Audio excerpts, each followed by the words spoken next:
Every night, just before 3:13 a.m., the elevator doors open on the 14th floor. But the building only has 13. That's what the new security guard, Marcus, kept reminding himself during his night shifts at the old Westbridge Hotel, a building with a reputation for being more than just haunted. Locals whispered stories about disappearing guests, flickering lights, and unexplainable noises. But Marcus wasn't the superstitious type. His first night was uneventful. He walked the halls, monitored the cameras, drank stale coffee from the lobby machine, and clocked out before dawn. The second night, he noticed something strange. Around 3:10 a.m., the elevator dinged. He glanced at the camera feed and saw the doors slide open, but the screen labeled the floor as 14. He frowned. The hotel had no 14th floor.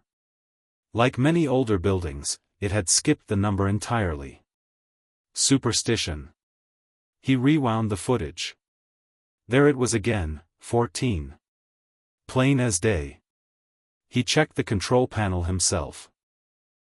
Floors 1 through 13. No secret switches. No hidden override. Number 14. He chalked it up to a glitch. The third night, it happened again. At 3:13 a.m. on the dot, the elevator rose, paused, and opened on 14. He watched the doors part slowly. The hallway beyond was dim. The lighting was wrong. The walls looked damp, almost alive. Like they pulsed with each heartbeat of the building. He stared at the screen, mesmerized. Then, just before the doors closed, something moved. A flicker of a figure. Slender. Pale. Watching. He rubbed his eyes. Gone. By the fifth night, Marcus couldn't resist. He had to see it for himself. At 3:10 a.m., he entered the elevator. He pressed no buttons. Held his breath. The doors closed. The elevator began to ascend. There were no dings. No blinking floor numbers. Silence. Then, it stopped. The doors opened. The hallway stretched long, much longer than it should have. Shadows clung to the walls like stains. The carpet was damp. Lights buzzed and flickered overhead. There were no room numbers. No signage. No sound. Marcus stepped out. His footsteps squished against the floor. The air was thick, like breathing underwater. And then he saw them. Wet footprints. Small. Childlike. Leading down the hallway toward a blank wall. He followed them, slowly, heart hammering in his chest. As he walked, the elevator behind him closed. He spun around. The hallway was now completely dark except for a flickering light behind him. The wall at the far end of the hallway seemed to grow closer with every step. He reached the end and placed his hand on the wall. It was warm. Breathing. And then, breathing that wasn't his. Behind him. He turned. Nothing. Or so he thought. The flickering bulb went out, plunging the corridor into blackness.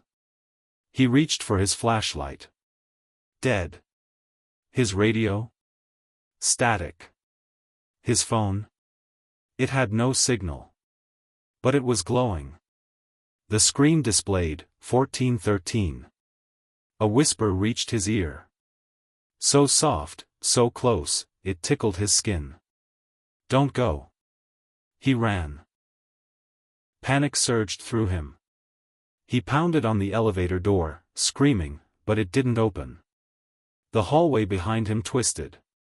Doors appeared where there were none. Each creaked open slowly. Dark interiors waited like mouths. He picked one.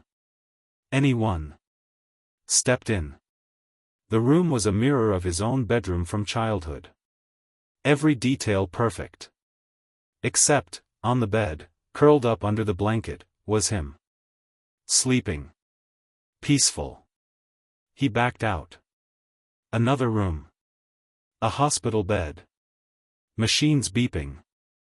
An old man flatlined. It was him again. Older. Dying. He ran back toward the elevator.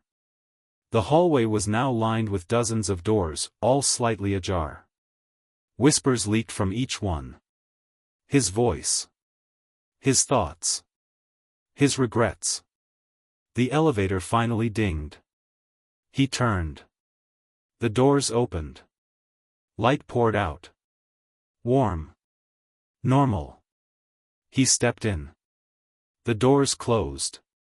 No buttons glowed. No numbers blinked.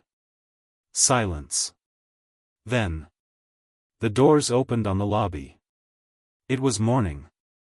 Guests shuffled about. A couple sipped coffee by the fireplace. The desk clerk waved at him like nothing had happened. Had it? He checked the cameras. Nothing. No floor 14. No footage from the night before. He looked at the elevator panel. Still number 14. But every night now, at 3:13 a.m., the elevator dings. And the doors open. And Marcus stares at them, heart pounding, knowing what's behind them. Waiting.